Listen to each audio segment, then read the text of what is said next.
The art of rhetoric has always been among us in one way or another, which refers basically to the art, skill, knowledge, training, or talent, whatever you want to call it, in accordance with different men and women, of persuasive and convincing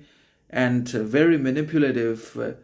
thinking, speaking, writing, behaving, acting in one way or another. So when we're able to execute our actions, behaviors, thoughts, ideologies rhetorically, or in a manner which involves reason, wisdom, intelligence all the time, which exploits the other's weaknesses, shortcomings, deficiencies, which is unintegrated, unacknowledged, unheard, or unembraced, or manipulates their perception of reality, then that either becomes positive rhetoric or descends into negative chaos and consequences and disasters in one way or another. So rhetoric can be both good and bad at the same time, just as habit, behavior, action, talent, knowledge, education can all have their both bright, positive, good sides alongside the bad, negative, evil, dark sides, depending upon the user, and also relying upon both men and women's attitudes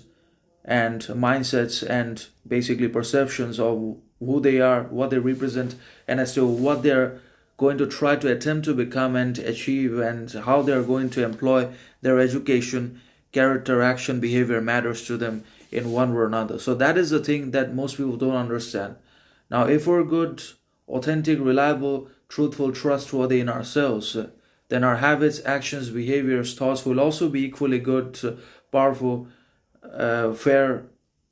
just in its will and execution in one way or another. And our rhetoric will also be good in that sense. So rhetoric basically refers to the persuasive and convincing art or way of speaking and writing.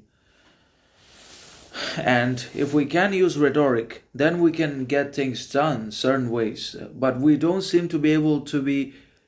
basically capable of rhetoric anymore, because we are not even capable of talent, skill, ability, knowledge, intelligence character anymore, because we're systematically trained and liquidated as both men and women, not only because of our unacknowledged shadow and unheard, unactualized repression, but also through the modern society institutions, organizations, and constructs of family, organization, of education,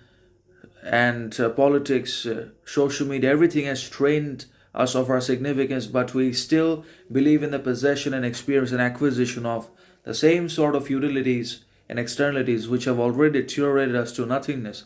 and driven us into the abyss of depression, self-doubt, collective hatred, competition, mediocrity. Still we want those things. So we're not capable of rhetoric, we're capable